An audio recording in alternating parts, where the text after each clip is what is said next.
Okay, Gabriel, thank you so much. And thank you all for being here. And I want to thank the organizers for inviting me to give this mini course. It's a pleasure to be here. It's the first time I speak at all in IHP, so let's see. So I decided to talk about hydrodynamics for the symmetric simple exclusion process in contact with reservoirs. So let me tell you more or less what I'm going to try, because hydrodynamics is a very technical subject. So my idea is to try to spend, let's say, the first 30 minutes of this lecture just trying to give some motivation, showing some general exclusion process, zero range processes, show you some simulations, try to explain what I mean by what it is, the hydrodynamic limit, and then I will start trying to show you how to prove hydrodynamic limits. I mean, just really trying to derive the hydrodynamic equations for 3 particular models. So let me probably make a drawing of the first one. So it is a symmetric simple exclusion process. So I will use this acronym. And so what it is? So we're going to have this space, 1, 2, 3, etc., n minus 1. So n is going to be a scaling parameter. And I'm sorry, probably at some point I will use capital N and small n. It's the same thing. So, and here what I do is that I add 2 extra points. So let me say 0 and n, which are going to be the places where I have the reservoirs. So imagine that you have an infinite number of particles. I put it like this. So at the end, in half an hour, I will give the proper definition. It's just to have the picture, just to have this picture all the time. So here, particles can come in and come out just to the site 1 at a certain rate, and the same thing here. So they can only come to the first to the site n minus 1, and they can get out.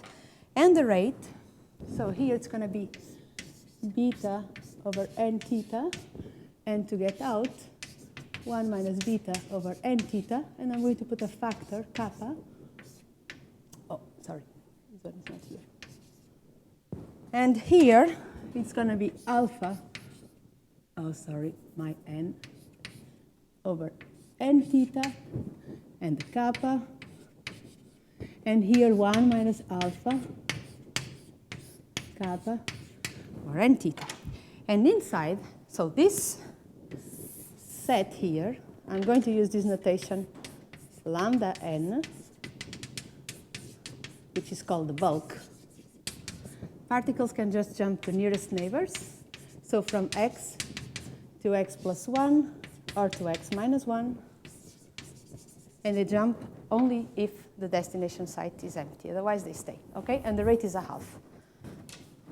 So this is the first model that I will try to present the complete proof.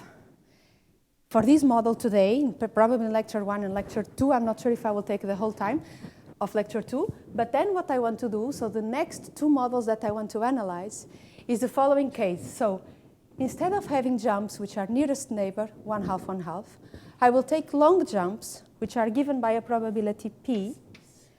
And the jumps only depend, so if a particle jumps from x to y, the probability only depends on the distance between x and y, okay? And it is given in this form. Okay, there's another parameter here.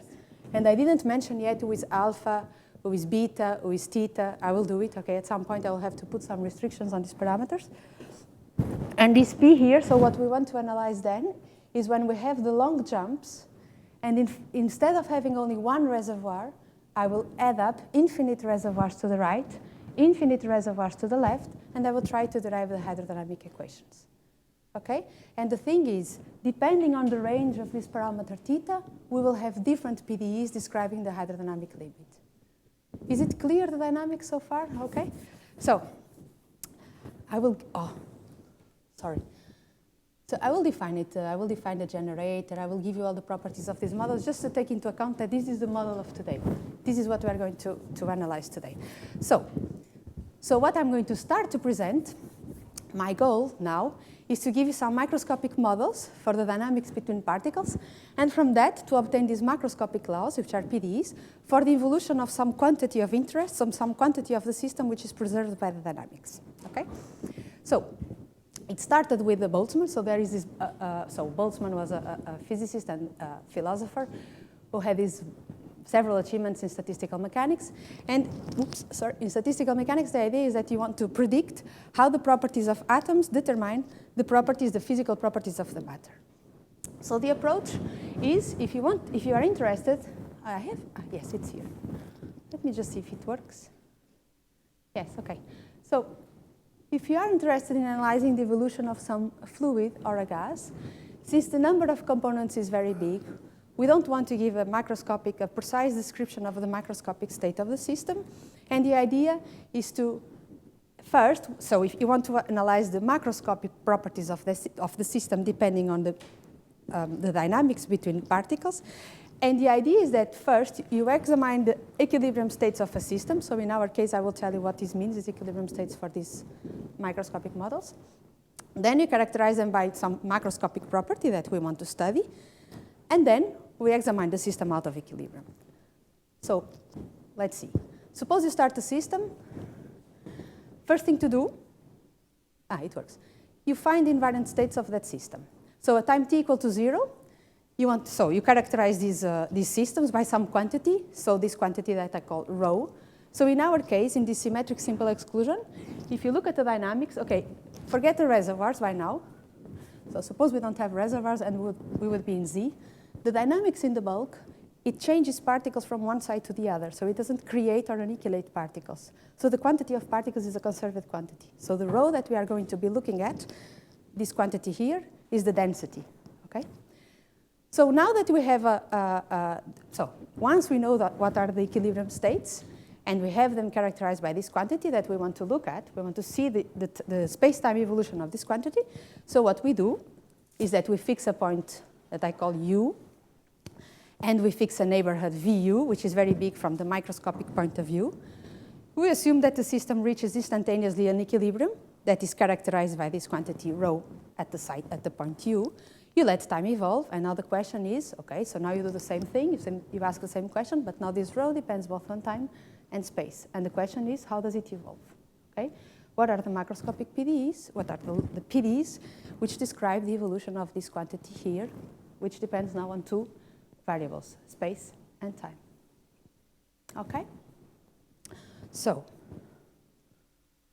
how to pass from this microscopic system, from the particles system, to the macroscopic equations. So I have to fix some notation. Okay, so on the underlying scenario, what do we have? We try to find the evolution of some physical system, a gas, in a finite volume. We are going to have two scales, a macroscopic one and a microscopic one. So the macroscopic one is to describe the PDE, the microscopic one, the one that we use to describe the evolution, the dynamics between the particles. So, it's here. And our goal, okay, our goal is to describe what are the PDEs. And these PDEs, so my goal, in fact, my motivation to study this type of systems is to see how you perturb locally the dynamics between particles and what is the effect of a very local perturbation in the microscopic system at the macroscopic level. So this is why I decided to bring this type of models, because you see what I'm doing here with the theta. If I increase very much this theta, it means that it is taking too long to get into the system. And if I put it negative, which means that this n is in fact a numerator, we are speeding the reservoirs. And my idea is to see what is the impact of varying this parameter theta at the macroscopic level. Okay? Do we get different boundary conditions? What are they? What do they represent? So what are the particle systems that we are going to have behind? So we are going to assume that each particle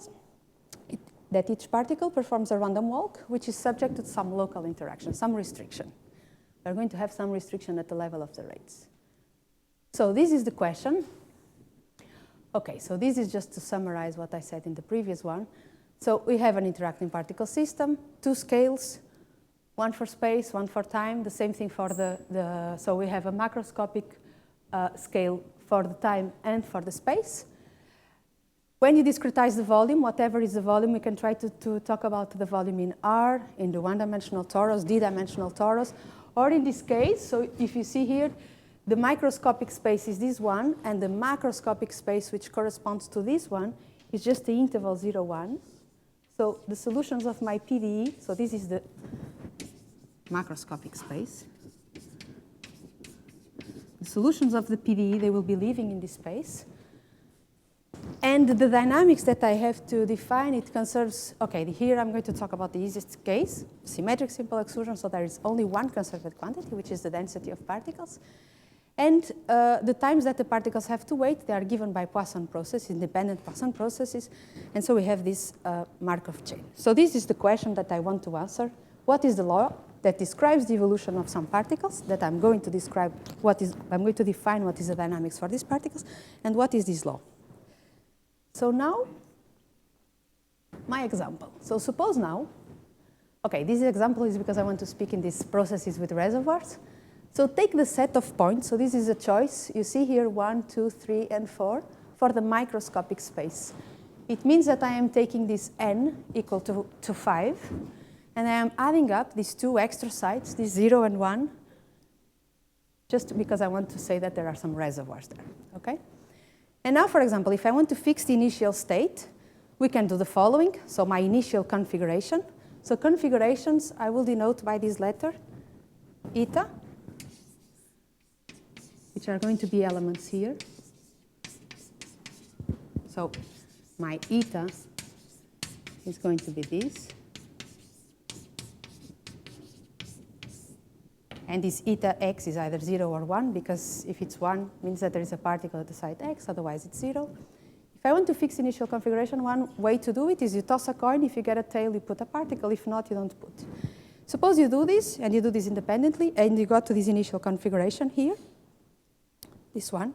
And I added, you see that I artificially added this 0 and 5, just to say that there are some reservoirs. So particles can only, so this doesn't mean that I put a particle here. It's like in the drawing.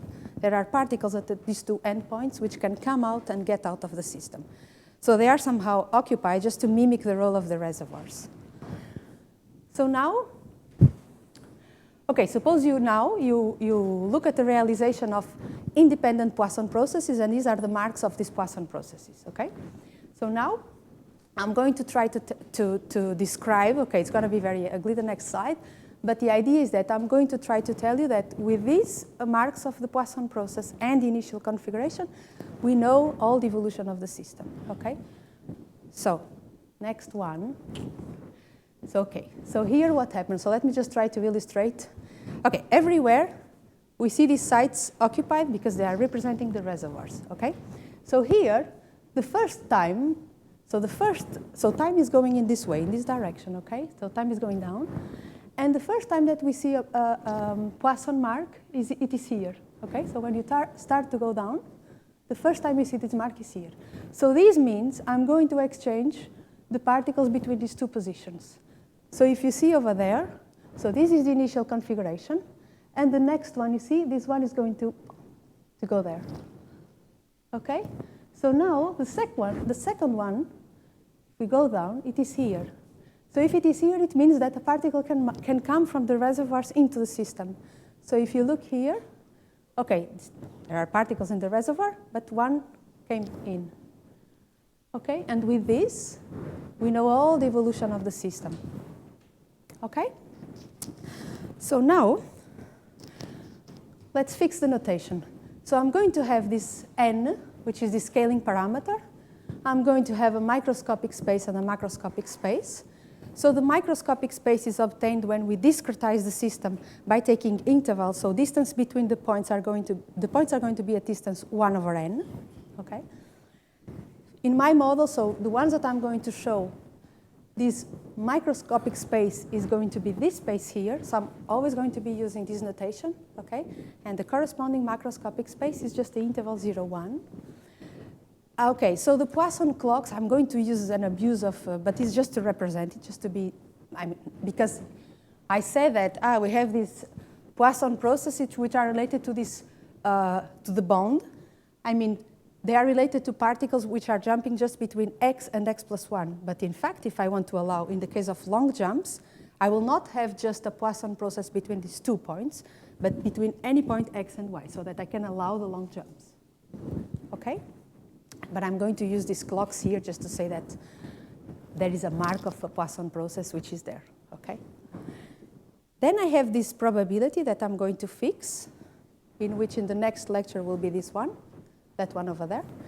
And the eta t of x will always denote the quantity of particles at the site x and at time t. And we have a Markov process for which the quantity of particles, the dynamics, is going to conserve the density of particles. Okay? So, two examples that I'm going to show now before we go into the computations, which is the exclusion process. So the exclusion process, okay, suppose now we don't have the reservoirs and the clocks are here just to say that one of these particles can jump, okay, according to these Poisson processes.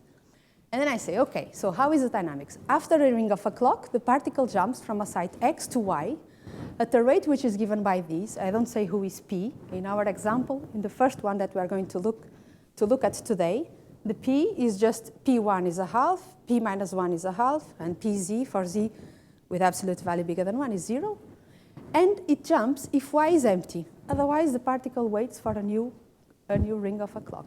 Okay? So, for example, if the clock rings here, which means, so, okay, this is why do I say this is an abuse? Because this is supposed to be, so when I say that the particle wants to jump here, means that there is a mark corresponding to the Poisson processes connecting these two sites, this one and this one, okay? And the rate is just p at 2. Since it is empty, the particle jumps, and that's it. Okay, so now, if the mark of the Poisson process is associated to this bond, to this site, sorry, and this site, then nothing happens because the site is occupied, so particle has to wait a new time. So this is not allowed. And this cannot happen, so we cannot have two Poisson processes ringing at the same time. So this happens with probability 0. So at each time, there is only one particle which is changing, which is moving, okay? And, okay, so this is the dynamics for the exclusion. So we see particles jump to a site which is empty according to this probability and depending on these Poisson processes, okay? So for zero range, and I'm not going to talk about zero range, but I just want to tell you, this is another classical example of a particle system. So the difference now is that we can have not necessarily just one particle or 0 particles at a site, but we can have any number of particles at a site, okay? And the jump rate depends on this function g. Okay, there are some properties that we have in order to have the process well defined. There are some conditions that we need to impose on g, but it is called zero range for the following fact. So I say, after the ring of a clock, a particle jumps from x to y at rate g of eta x times the p, times the probability. And this g here, you see, it only depends on the number of particles where the particle is leaving from, okay? So let's see.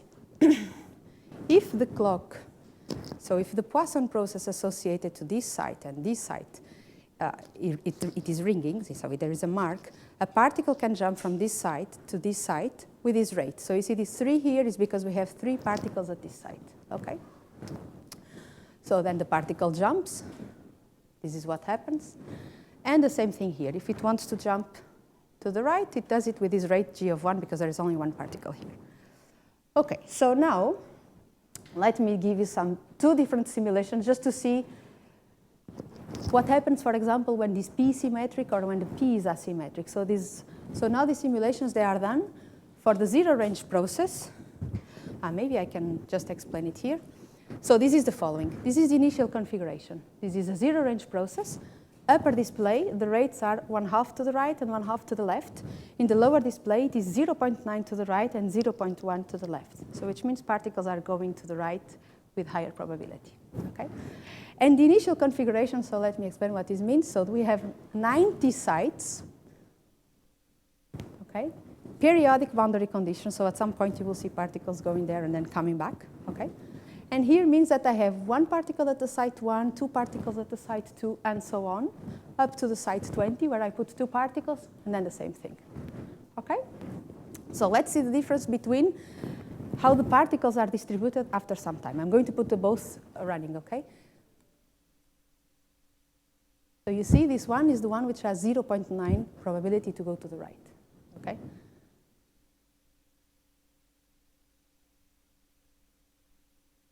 So you see the behavior changes completely. So now another one, So the same thing. Probability 1/2 to the right, 1/2 to the left, 0.9 to the right, 0.1 to the left. But here the initial configuration is like this. Between the sites 21 and 30, we have 100 particles. And let's try to see how they start to spread, okay?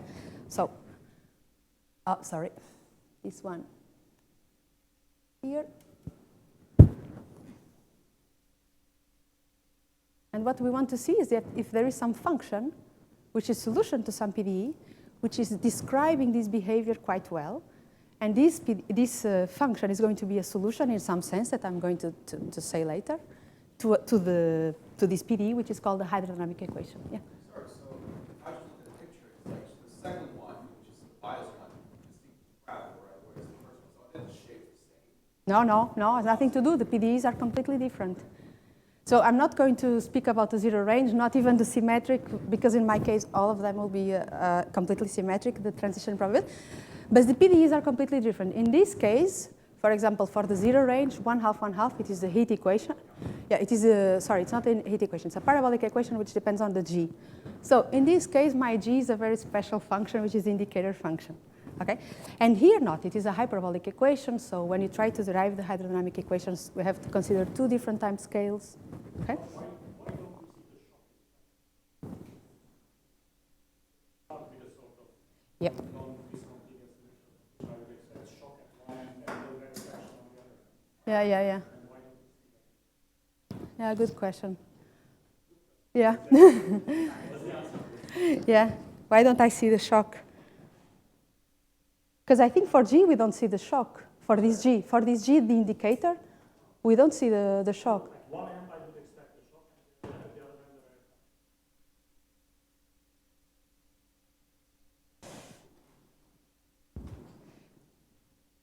variance. I don't know, I have to think. Okay. Yeah, we're right, because there's supposed to be a shock. Yeah. Okay, I have to think about it. Okay, so now, So now let me just tell you.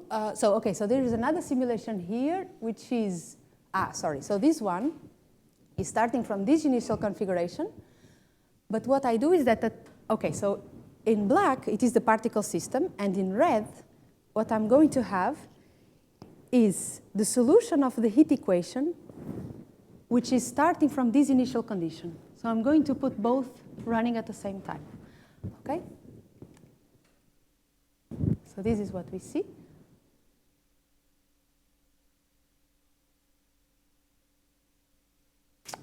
And the next one is just the same thing, but instead of starting with this initial condition, which is like this, I'm going to start with the one which is just the particles concentrated in the middle, okay, the one that I showed before.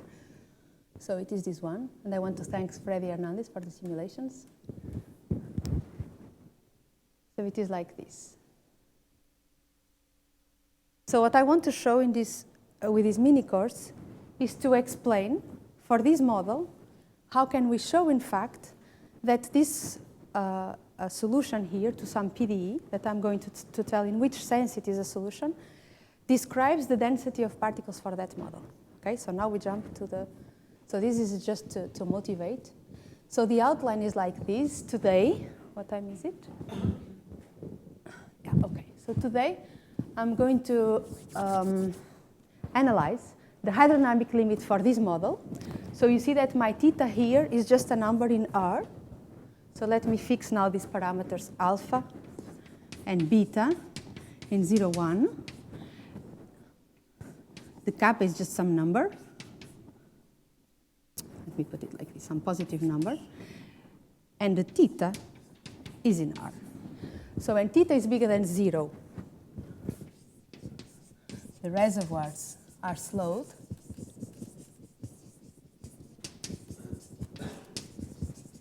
Otherwise, they are fast. And then, I'm not sure how long I will take, or maybe today or maybe on Wednesday, what I'm going to look at is the model in which I have an infinite number of reservoirs. I'm going to add all the sites from n+1 to infinity. The same thing here, so z minus. And I'm going to describe what happens for this case, for this choice of P. And then I will separate into cases, gamma bigger than 2 and gamma less than 2. Because for gamma bigger than 2, this P has finite variance. And basically, what happens here, it's not actually the same thing. You will see that there are some other PDEs that appear. But when gamma is bigger than 2, basically, since the P has finite variance, what happens for theta positive is the same that happens for this model. Okay? But when gamma is less than 2, so when gamma is between 1 and 2, then the system changes a lot. The PDE completely changes, and there is a dependence. This is why I put the kappa here, because I want to see what is the dependence on the PDE on kappa, on this parameter kappa. Okay?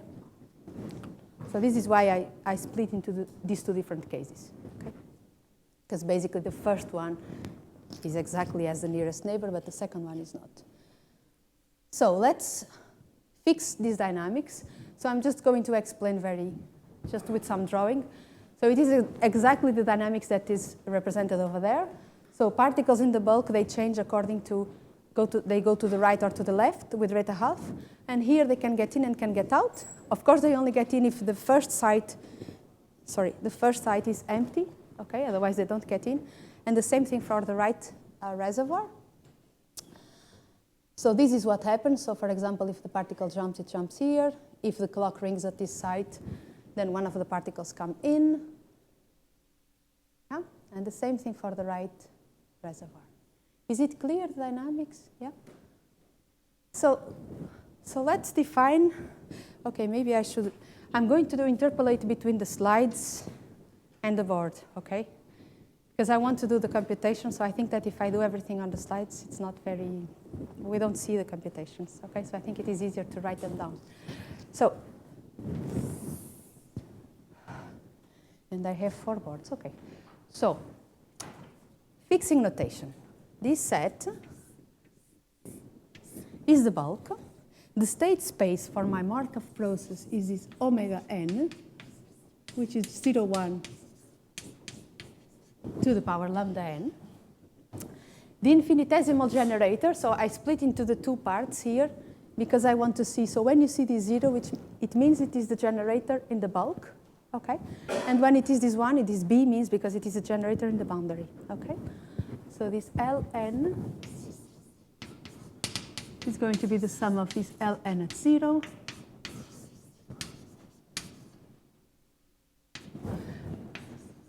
and if I take a function f,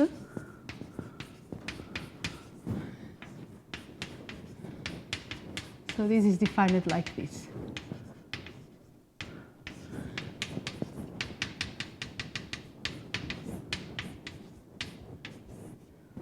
So this configuration here, I don't think I wrote it, no. So this configuration here, so if you have eta given like this,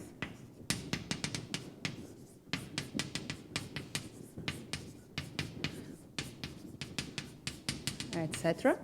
So what this configuration is doing is that it is exchanging the occupation sites at eta x and eta x plus 1, okay? So in this case, it would be like this. So everything is the same, eta x minus 1, but these two are exchanged, okay? So this is eta x plus 1.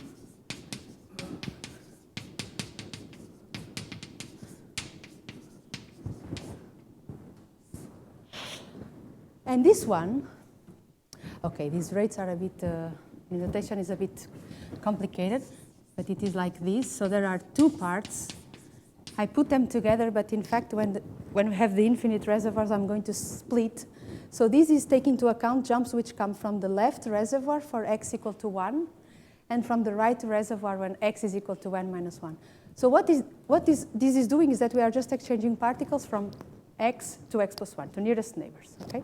And here what we are doing is that, okay, so there is a rate here, which is given by this. So let us suppose that x is equal to 1.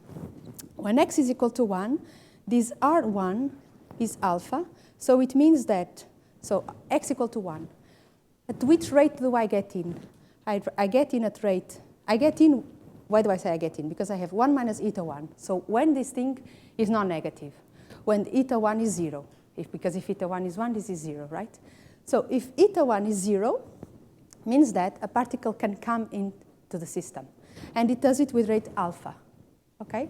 And here, it is the opposite. So when is this term positive? Non-zero, let's say, when eta x is equal to 1. So if eta x is equal to 1, means that the first site is occupied, so the particle can get out. And it gets out at rate 1 minus r1, so which is 1 minus alpha.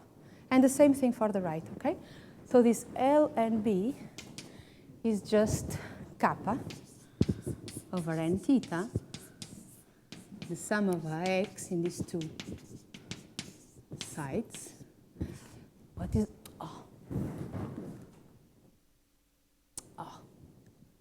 what happened? So there is this CRX, eta x,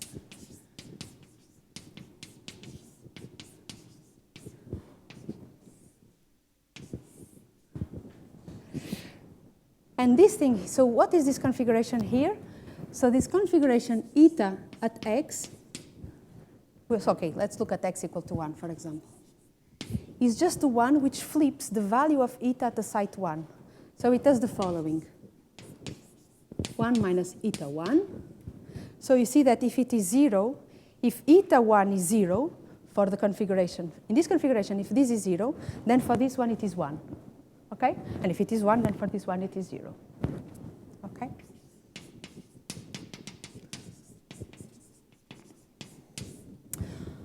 Okay, so now, is it okay, the dynamics? Yeah? So what I want to see, the goal is to look at the impact of changing the strength of the reservoirs. So what happens when I change the value of theta at the macroscopic level? Do I see different PDEs, and for which values of theta? Okay? So the first thing to do is to find the invariant measures, the equilibrium states of the system. So just to make a connection to something that Martin said on his mini course, is that here, whenever we say these invariant measures, I'm going to use exactly the same terms as he mentioned. Invariant measures, when alpha is equal to beta, so alpha equal to beta, you see, there is no difference between the impact of the reservoirs just by, you fix theta, so you have the same strength, but this value of alpha and beta, if they are the same, the invariant measures are said to be equilibrium measures, okay? Because there is no difference of current from the reservoirs. But if alpha is different from beta, so suppose, for example, alpha is very close to 0 and beta is very close to 1, so there is a difference of the current of the injection of particles at the left and at the right. And in this case, there are invariant measures which are called stationary non-equilibrium measures, okay? So what one can do is to check that when alpha is equal to beta, let's call it rho, the Bernoulli product measures, so which I'm going to represent in this way, maybe here. Is it okay for you from that side to see here? Yeah? So let me just write it. So the invariant measures.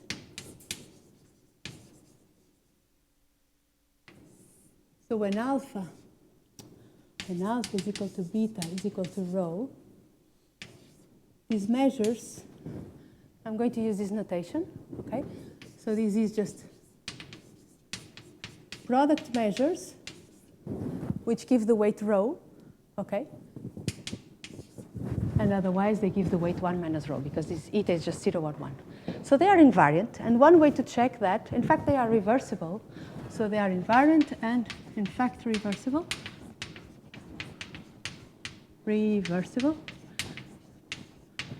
And what we can do is to show that, so to prove that they are invariant measures, we have to check that this integral is 0 for any function.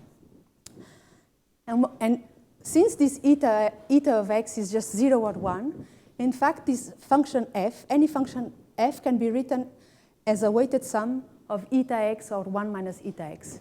So in fact, what we have to check is that for functions of this form, this integral is 0. So let's see what happens, for example, for the case where we have f of eta equal to eta of x, okay? Because this will be important for what I want to do after. So let's see the action of the generator.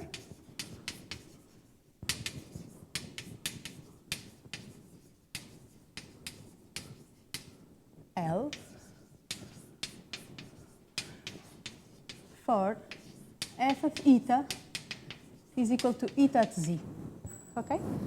So for the eta of z, what is the action of this generator?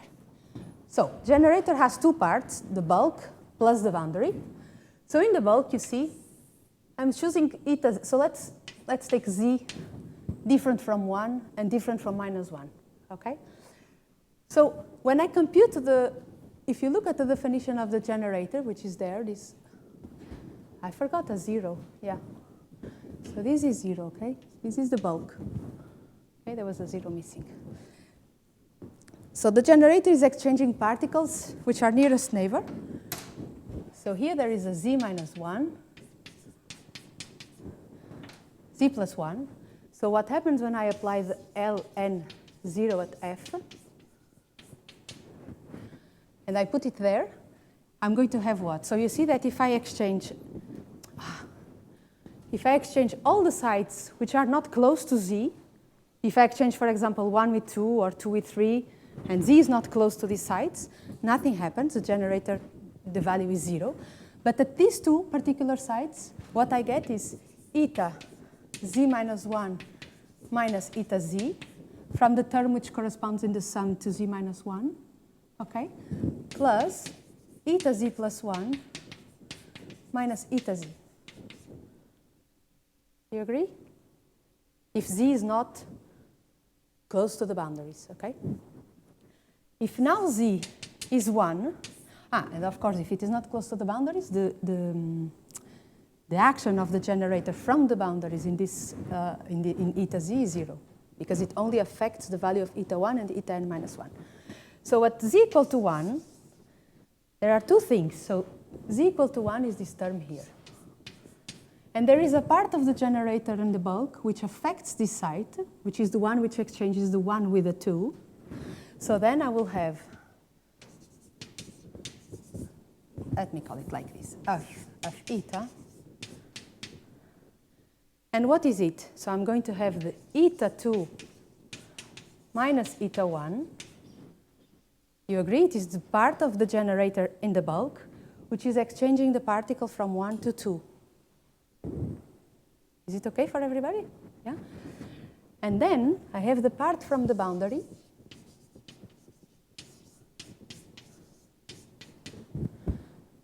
Yeah? So let's see what happens in the boundary. Again, okay. In the boundary, okay, I'm going to write it down. I'm going to write it here. So I have L. I'm going just to write the boundary in the left, because the boundary at the right is not going to affect the eta at 1. Okay? So Ln at B of eta, or f of eta,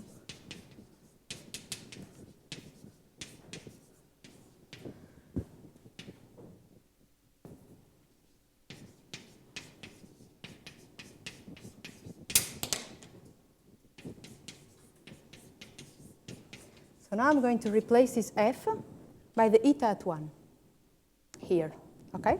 So what do I get? I get this kappa. I have this rate. I'm going to write down who is this rate. So this rate is, I get into the system at rate alpha. I'm looking at the site 1, okay? So I get into the system at rate alpha if there is no particle at the site 1. So I multiply this by 1 minus eta 1. I'm just writing what is written over there, I think, at the end. Plus, I get out of the system if there is a particle at the site 1, and I get out at rate 1 minus alpha. You agree? This is the rate which is written over there with the CR1 eta 1. Okay?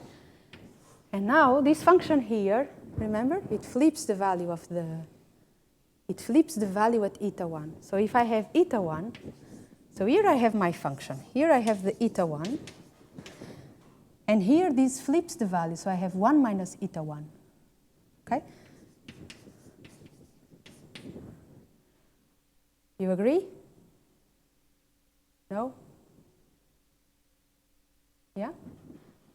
So here I just put my function. Remember that I'm looking at the special case z equal to 1. So my function is f of eta equal to eta 1. Okay? So now this is what? This is 1 minus 2 eta 1. And now, okay, where should I write it? This is equal to what? So you see that 1 minus 2 eta 1. If eta 1, so let's see, what is the sign of this? Alpha 1 minus eta 1 is non-zero if eta 1 is equal to 0. If eta 1 is equal to 0, this is equal to 1. Yeah? So this is what? Kappa, okay, maybe here. And now I have alpha 1 minus eta 1. And now this side I have eta 1. So this is non-zero if eta 1 is equal to 1. But if eta 1 is equal to 1, then this one is equal to minus 1. So there is a minus sign now. Okay? So it is minus 1 minus alpha. Okay? So if you look from this, so I have this expression. And the same thing happens for the other side, the n minus 1. So we have this. When z is different from 1 and minus 1. And we have this for z equal to 1.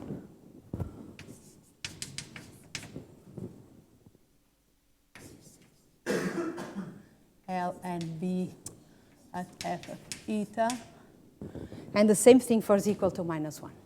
But the action, so you see, the action at eta 1, I have to sum the two terms, because this is only the term which comes from the boundary.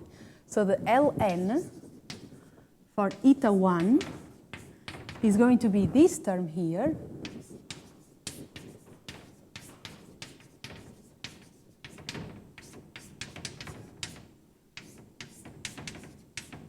plus the term that comes from here. Okay, plus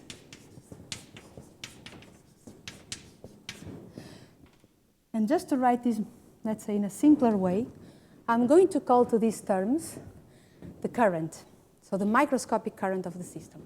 So my notation is going to be this J, and this is what?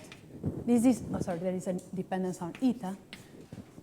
So when I write these equations, we always get the following expressions. This Ln of eta z is going to be, oh sorry, J z minus 1 z minus J z z plus 1.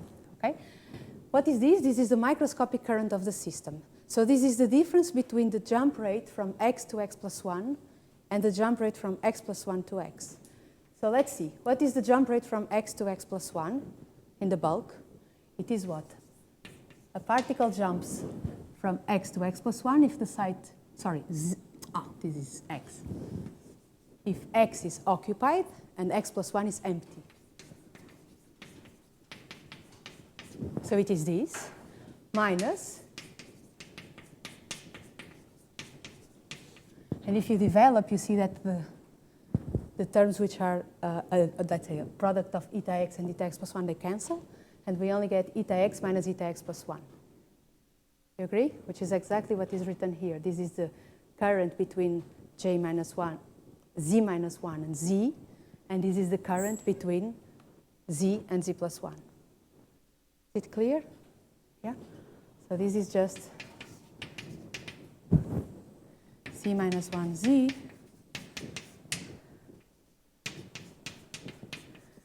And here, the same thing. So if you look, yes, if you look in here, this is just the J12, sorry, this is minus J12 plus J21. And this thing is the same thing. Is the current from 0, this extra site, okay? This is J01, and this is J10. Okay? Yep. Oh, okay. So then you make a computation. So why was I doing this? Because I wanted to show that the integral in the space state of Ln f at eta is 0 for the choice where alpha is equal to beta is equal to rho, right? So if I put this thing here, if I put it for z different from 1 and n minus 1, you see that if I put this expression inside this integral, and I integrate with respect to the Bernoulli, then I'm going to get rho minus rho plus rho minus rho, which is 0. But if I put it for eta 1 or eta n minus 1, so let's do it for eta 1, then inside I have this term, eta 2 minus eta 1. Can I change this? Yeah, sure. Yeah? So I'm going to have this term, eta 2 minus eta 1, okay, this part here, plus this part, this term. And here I have alpha 1 minus, in fact, we can simplify this, this parenthesis is closing, it is this. So we can simplify these, because you see the term with alpha and eta 1, they cancel. And what we get is just alpha minus eta 1. You agree? Yeah, so here, it is this alpha minus eta 1. And now I integrate with respect to this measure new rho, okay? And this is what? Rho minus rho.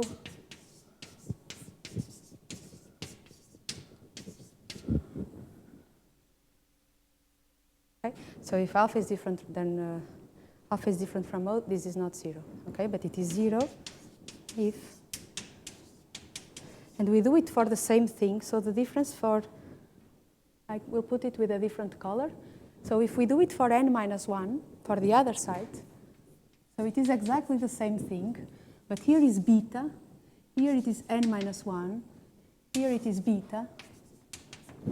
So I mean, if you repeat exactly these computations for the site n minus 1, you get exactly this expression. Okay, here it would be n minus 2 minus n minus 1, and you get exactly the same expression, but instead of alpha, we'll have a beta. So we also need beta to be equal to rho, okay? So it's going to be the same, n minus 2, n minus 1, beta, and here will be a beta, okay?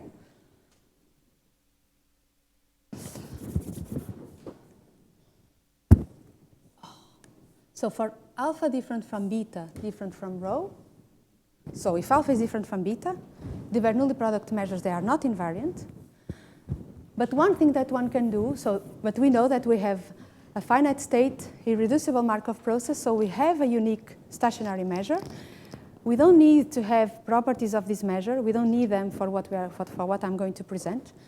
Nevertheless, there is a method which is called the matrix ansatz method.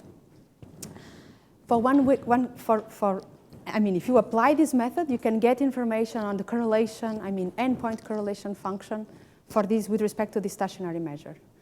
So I'm not going to use these results, but it is possible to get information using this method. Is everything okay so far? Yeah? Did I lose you? No?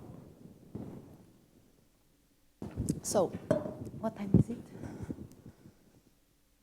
Okay.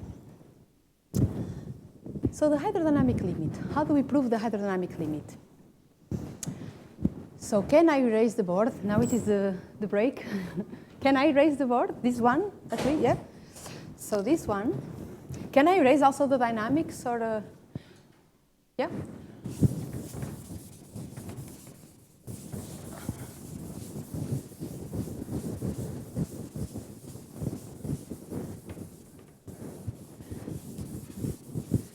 So to prove the hydrodynamic limit, I'm going to state the result, but before that I need to define some, I have to give some definitions. So the first thing is to define what is called the empirical measure.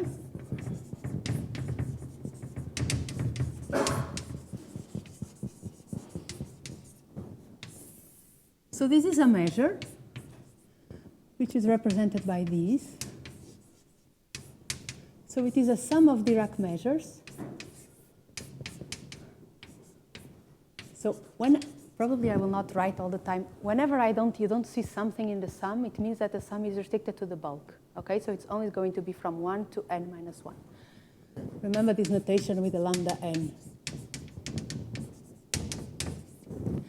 So I have this, I have eta. And here comes the first. Okay, let me just write it down. So I want to see the PDEs. I want to see some PDE which is describing the evolution of the density of particles.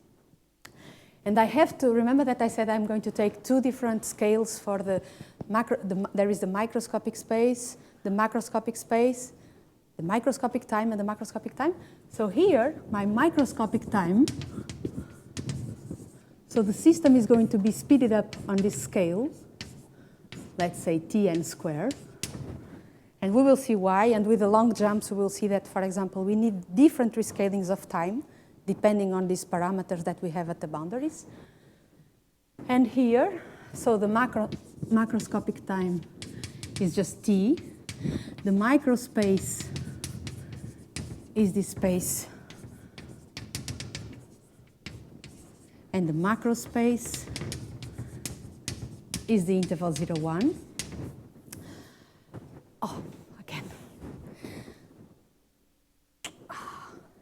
So I need to fix the initial measures. Sorry. Yeah. So I'm going to fix the initial measures for which we can prove the result. In fact, let me say that everything I'm going to describe now with this model, okay, just one part which is new, but it was not done for me. It was not me who did it. This is a paper of, where should I write it down? Maybe I'll give you the reference at the end. I'm going to give the slides. Maybe it is possible, no, to put it on the web. So at the end, there will be the references, and there is a paper of Baldasso, which is published now, in which they treat this model. They find that they prove the hydrodynamic limit in the case where theta is bigger than 0. So in the case where you have the slow boundaries, okay?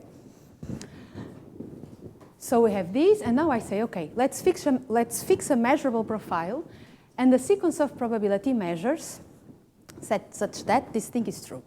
So what do I mean by this? And this is a notation I will use a lot. The term which is written at the left, so this 1 over n, the sum of x, h x over n, eta Tn squared, sorry, eta at x. This is just the integral of a test function h with respect to the empirical measure at time 0. Okay? And I'm going to use, not to write the integral all the time, I'm going to represent this integral in the following way. Okay?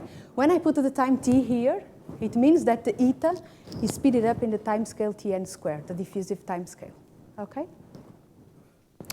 So what we ask is that we start from a set of initial measures mu n in such a way that the integral of h with respect to the empirical measure at time 0 converges to this measure, which is absolutely with respect to the Lebesgue measure, and which has this density that I call G. Okay? So this is the initial, let's say, the measures mu n are such that this pi n h converges. Okay, my notation for the space variables in the macroscopic space is Q. I know it's a bit ugly, but it's a choice. GQ, DQ. So this is absolutely continuous with respect to Lebesgue. Oh. It is taking less time to disappear, no? It's like 10 seconds and, okay. And the question in the hydrodynamic limit is that, okay, initially I start from these probability measures which have this property, and if I ask the same thing at time t, is it true? So the question is it true for any time t that the measure pi n t converges to some measure which is absolutely continuous with respect to the Lebesgue measure, and this density here now, which depends on time, oh sorry, I put a u now. Sorry, this u is q. Okay, u and q are the macroscopic variables for the space. Okay, is it true that it converges to this measure and that this density, this rho tu, is solution to some equation? And what I'm going to show is that it is a solution to some equation in the weak sense. I'm going to give the definition, what is a weak solution of the PDEs that I get. And this is what is called the hydrodynamic limit. Okay, so you assume that the first convergence is true at time 0, and you want to show the same thing at time t. Is it clear? Yeah. So these measures have a name, so I don't not to state all the time all this property, we simply say that if you have a measure that satisfies this property, which means at the time 0, the empirical measure is converging to this deterministic measure with this density rho, this density G, sorry, then they are called to be associated to the profile G, which will be basically the initial condition of our PDE. So whenever I write a measure which is associated to a profile, this is what I want to say. Okay? Sorry? Ah, yes, sorry. Yeah, you're right. This is a small g. Or here it is a big G. Yeah, so this is what I want to say, that mu n is associated to the profile G. Okay?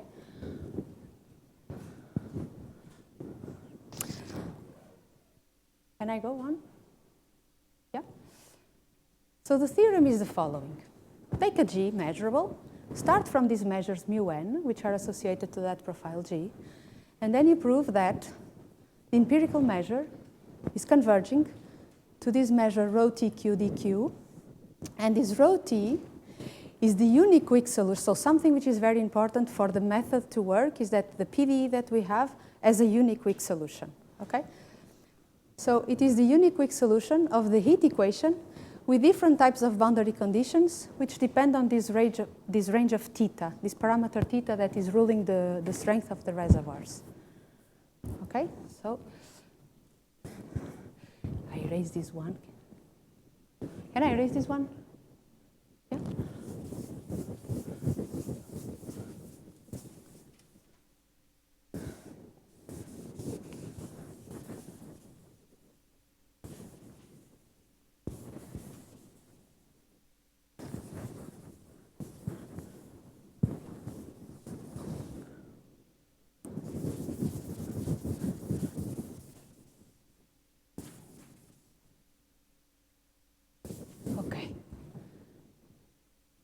So we have that this pi and th converges to this integral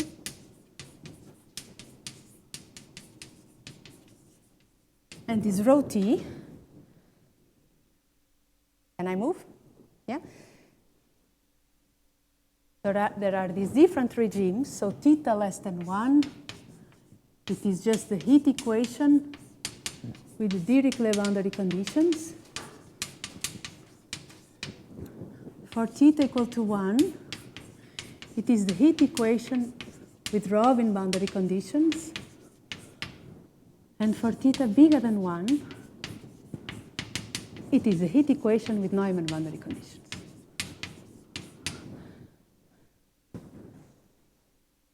Maybe I should put this. Okay, so this means that the rho t0 is alpha, the rho t1 is beta. This means, so here we are fixing the value of the profile at the boundaries as alpha and beta. And you see that this is the case where theta is less than 1. So it means that the reservoirs are very fast, which is the case theta negative. Remember there was the rate, so let me put it here. It was alpha, kappa, there is a kappa, and theta, and 1 minus alpha. And the same thing with beta. So you see, theta negative means that the reservoirs are very fast. And in this case, we get Dirichlet boundary conditions. So the profile is fixed at the boundaries as being alpha and beta. And even for theta slow, I mean, the reservoir slow, but not very slow, so theta less than 1. For theta equal to 1, the reservoirs are slow, and we see a difference. So the profile is no longer alpha and beta, but what we fix is the value of the derivatives of the profile, okay, at 0 and 1. So we have these, dq, rho at 0 is kappa. And you see kappa, this factor kappa, it doesn't appear in these PDEs. We don't see it, nor here, but here we see it. Okay? So there is this rho t0 minus alpha, dq rho at 1 is kappa, beta minus rho t1. And here is just the derivatives are equal to 0.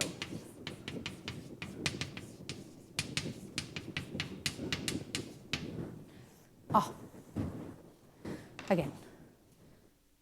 So, oh, yeah.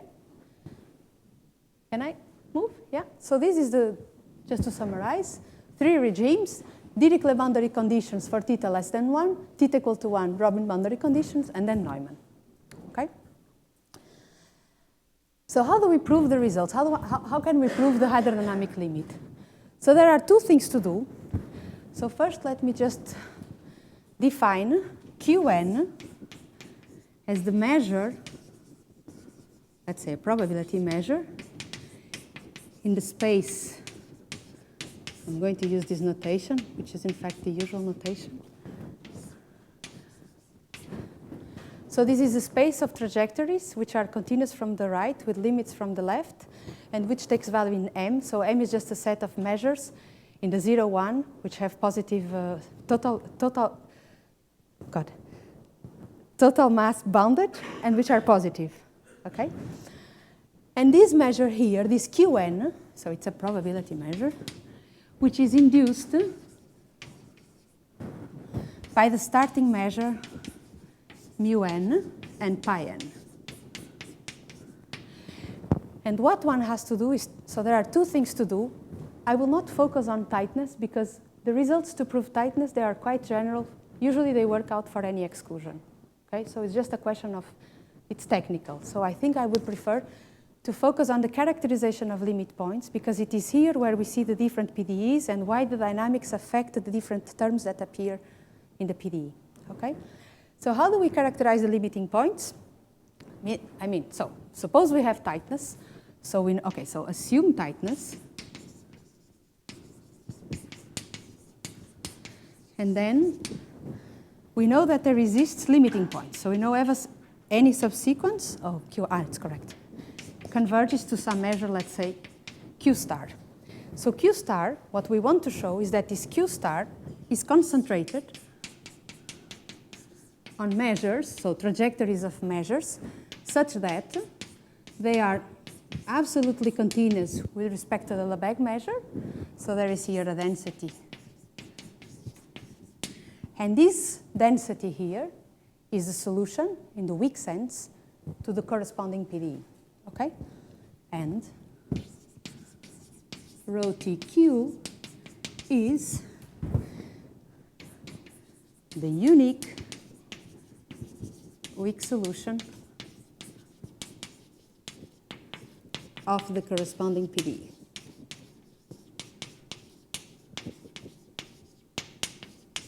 I say corresponding because depending on the range of the parameter theta, we have to show that it is concentrated either on this solution, on this solution, or this solution. Okay? Oh, okay. So now, okay, so let's focus on this point. Oh, it's not here. One thing is that to show that it is absolutely continuous with respect to the Lebesgue measure, it is something that is quite general and holds for any exclusion. So I'm going just to try to focus on the case. So in proving that, this density here is the weak solution of some PDE. Okay? So let's focus on this last point, let's say.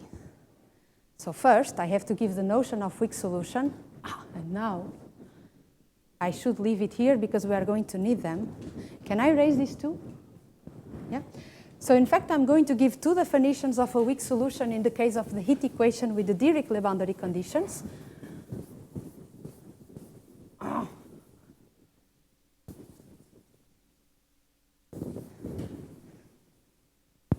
What time is it? Okay.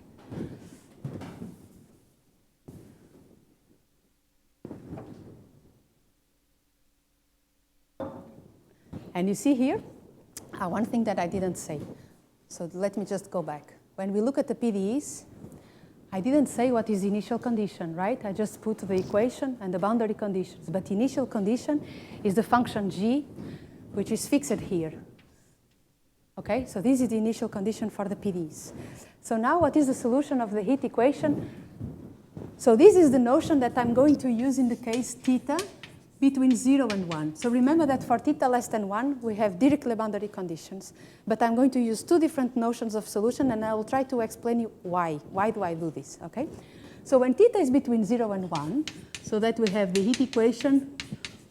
I'm going to use this, all this symbol, okay? Heat equation with directly boundary conditions.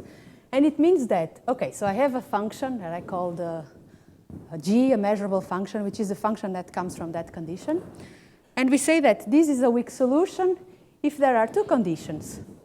This condition is also technical. It is what is called energy estimates. So there is a way to show that your solution lives in some Sobolev space. But this is something which is really quite technical, and I wouldn't have time to do it all. But it's not difficult to do it for the exclusion. What I will try to concentrate is in this. Why do we have this notion of weak solution? So we need to show, and I'm going to use a different notation for these, not to write all the integrals. So the bracket, again, will mean the inner product in L2, okay? L2 of 0, 1. So rho t is a weak solution if, okay, there is a Sobolev in this space L2, 0t.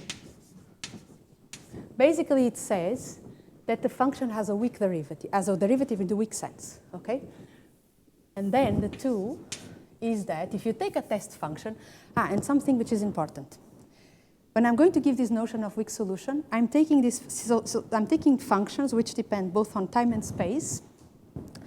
And I am saying that they are, okay, class C1 in time, class C2 in space. And the 0 here means that they vanish at the boundary, okay? So take H in C1 to 0,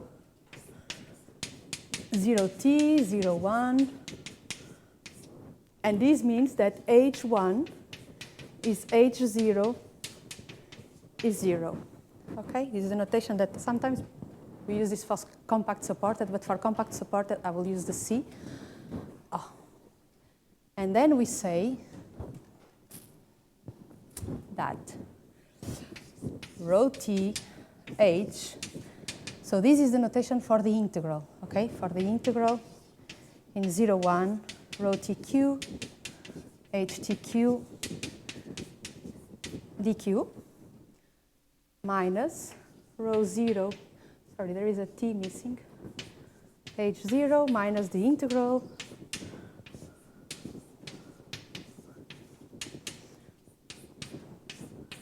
I'm going to use delta for the Laplacian, okay, one-dimensional Laplacian. Hs ds. It's in the wrong place, sorry. This is the second notion. This is the notion I want. And now I have plus the integral in time. Sorry, there is a misprint. There is no integral in space, you see?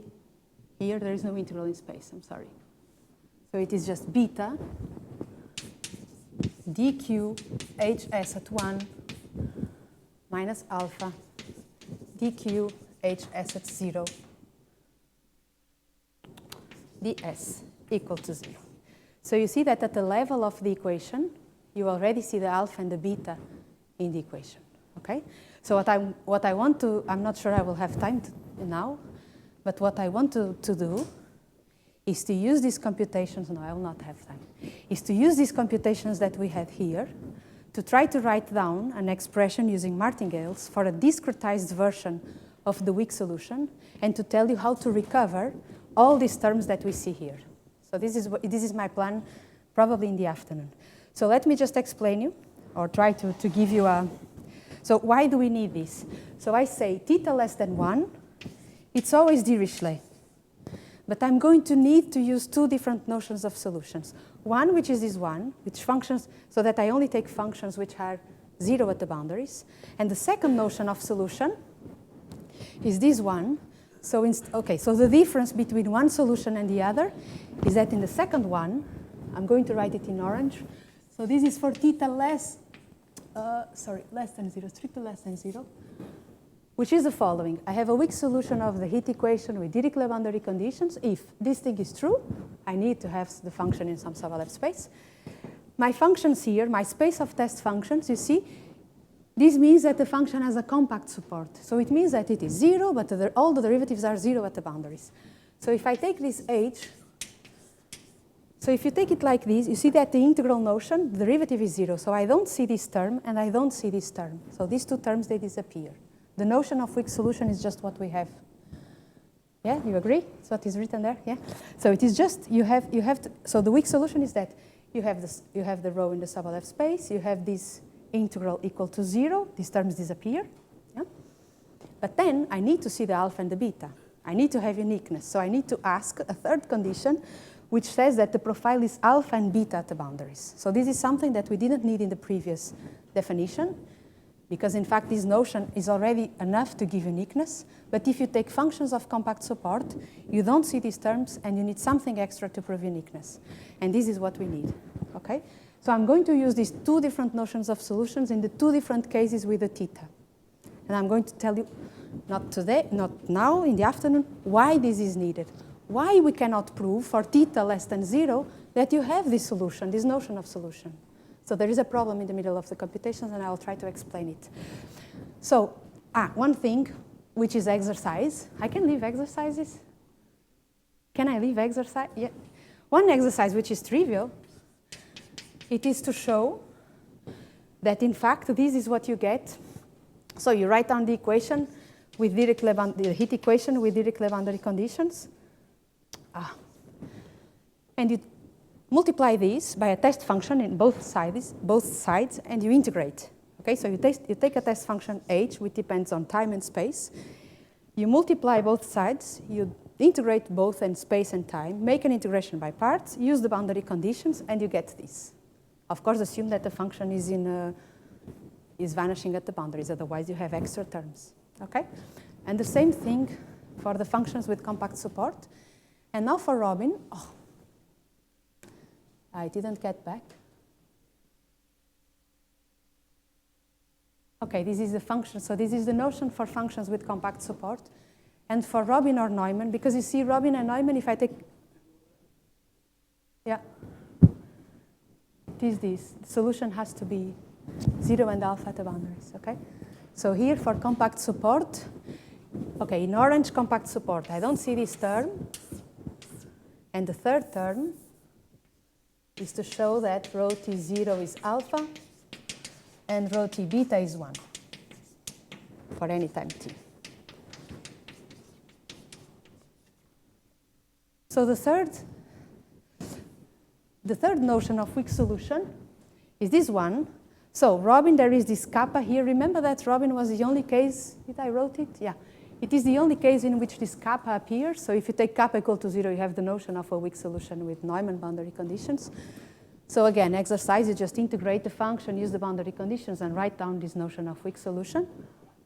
So back to the second notion, so where, so don't assume that G has bounded out alpha or beta. Sorry, G as what? So you do not assume, because one of the conditions says, you said, I think, rho T,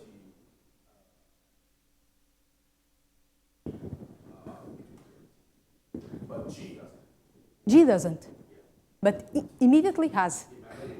The solution immediately has. There's an issue Yeah, here. yeah, yeah, yeah. So G, you don't ask G to have any, just ask G to be measurable, okay?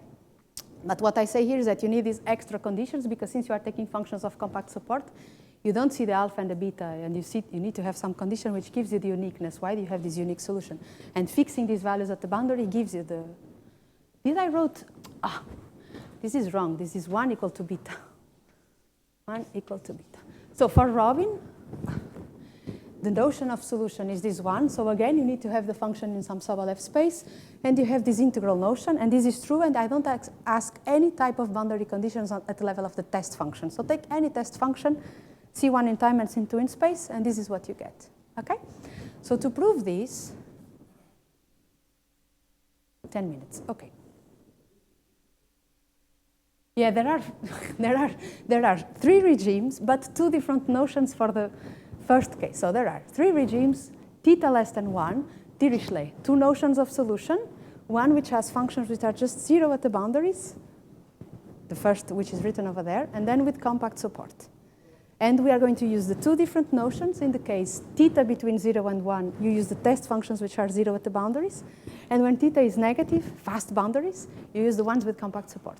And I'll explain in the afternoon what is the problem and why you have to do this. And then Robin, which is this case, theta equal to 1, and Neumann. But Neumann and Robin, you see, you just take kappa equal to 0 here. So you take kappa equal to 0, this guy disappears, this integral. And the notion of solution is, for Neumann, it is the one in which you erase this guy. Okay? So how do we characterize the limiting points? So what I said that I was going to use some martingales, and this is I want to apply this result. Can I erase this one? Yeah. So I'm going to apply this result here, which is general. So if you have this Markov process and you take this function f, which satisfies these two properties, then we have this martingale. So I want to apply that for the special function. So I take h, any function. I'm not going to say for now what are the boundary conditions. And at some point we will see that we need to take some boundary conditions for the h, and then what happens.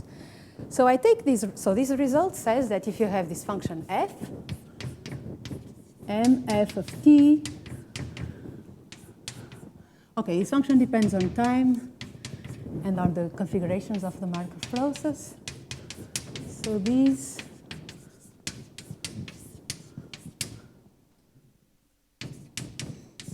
so L is the generator.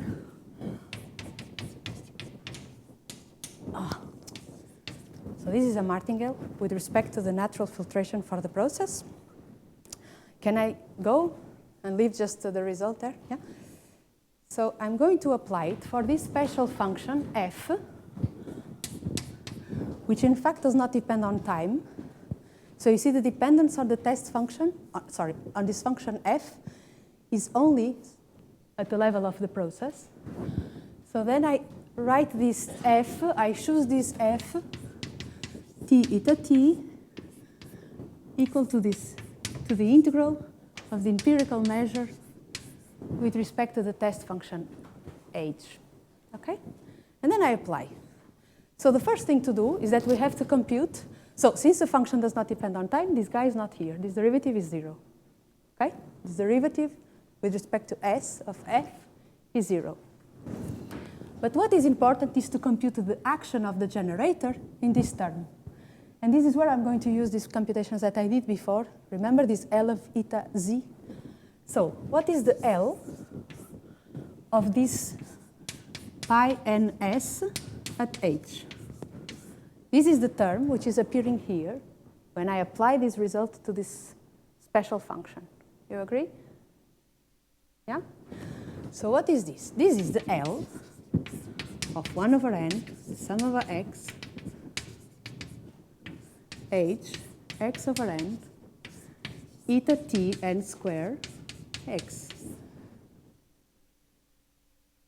I'm just replacing the definition of this integral. Yeah? So this is 1 over n, the sum over x. So now I forgot the sum over x is in the bulk. Okay? H x over n times the L, and something important that I forgot. It is my L now. So who is L now? I used the notation before. So L is the generator for this process, eta t n square. So since I rescale time by n square, this generator L now, maybe I should use L tilde. It's not to mess up with the other L. So this L tilde is just n squared times the generator that I defined before, this Ln, which was the Ln0. Whenever you rescale time, what it happens is that the factor of the time appears in front of the generator. Okay, so since I put a Tn squared, I will have the generator over there, so I will have an extra factor here as n squared. Okay? Oh, it's gone. And now, okay, maybe I should stop. if we do that, and I wanted to show how to get this expression, so if you do all this computation using what we did there, this is what you see. So you see that you have this term, so n squared ln pi n sh writes as, there is the Laplacian, which at the end is going to converge to the term which is here. So the term which is there with the Laplacian, you see the pi n, the first term which appears at the right-hand side, here. This one, this first term that appears here, this one, is the one that is going to give us this. At the end, it will correspond to this term in the PDE. The second one, so I didn't impose anything on h yet, but the second one here, you see, there is a derivative of h at 0. You see this guy here, this derivative of h? So I need to do something in order to see the alpha here. And then I can, and the same thing with the beta.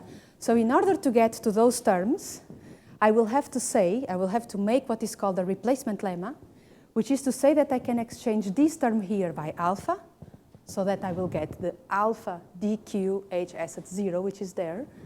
And I will replace this guy here by beta. So there is something to do. And that is what I want to do in the afternoon. So I want to replace the eta 1 by alpha to have this term, and the eta n minus 1 by beta to get this term. Okay? And then now, there are these extra two. So for Dirichlet, I have everything, right? I have the Laplacian, and I have this guy, which is the boundary term. So let's see what happens to these ones. If you take a test function, which is 0 at the boundaries, you can just subtract the value of h at 0, which is 0. So we are writing this term as, okay, in the afternoon I'll do the computation. So we have a kappa n1 minus theta, h1 over n. And I say, h is 0 at the boundaries. You see that if h is of compact support, this term is gone immediately. And then I have h at 0, which is 0. So I can simply absorb this term into here and transform this into a discrete gradient of h. So discrete gradient, I use this notation usually, which is this n times h at x plus 1 over n minus h at x over n. You agree? I can replace these by kappa n to the power minus theta, the discrete gradient of h. So if h is well behaved, and if theta is negative, you see if theta is big, the problem? So if theta is negative, theta is positive, so that this guy is in the denominator, this goes to 0. You agree? If theta, you agree? Yeah? So this guy goes to 0. But if theta is negative, which means this is n to the power whatever, this is too big. And this is why I need to take a different space of test functions, the ones that have the compact support, so that I kill these terms. Because using the machinery of replacement lemmas, I cannot kill this term. I cannot say that this term goes to 0. And this is the reason why there is this dichotomy. Functions with compact support and functions which are just 0 at the boundaries. So for Dirichlet, you see, okay, it is here. It's not there. But for Dirichlet, you see that these two terms, so this term vanishes by that argument, these terms disappeared, and these two, to get that, I need some extra argument to replace this guy by alpha and this guy by beta. Okay, so this is what I will do in the afternoon, is to explain how to prove it. Okay, and then the same thing when we go to Robin and Neumann, how to see the boundary conditions from this expression, from this Martingale decomposition. Okay? Okay, thank you very much.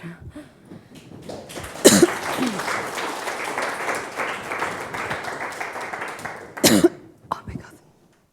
Question? Just to clarify, so you have to do a replacement in all three cases? No. Just do the work here. Yeah, and for example, this replacement lemma that I'm going to show, I'm going to properly state it, but basically it says that the time integral of this guy minus alpha vanishes with respect to any measure. can go for any measure. But it doesn't work for any theta. It only works for theta less than 1. And this is a way to see that you have different boundary conditions. Because at principle you say, why do I have these different boundary conditions? And the way to see that, I'm going to talk it in the afternoon also, which is, okay, the first thing you can do is write down these Martingale compositions and try to have a guess. But then you have to go into the replacement lemma to see where is the restriction on theta.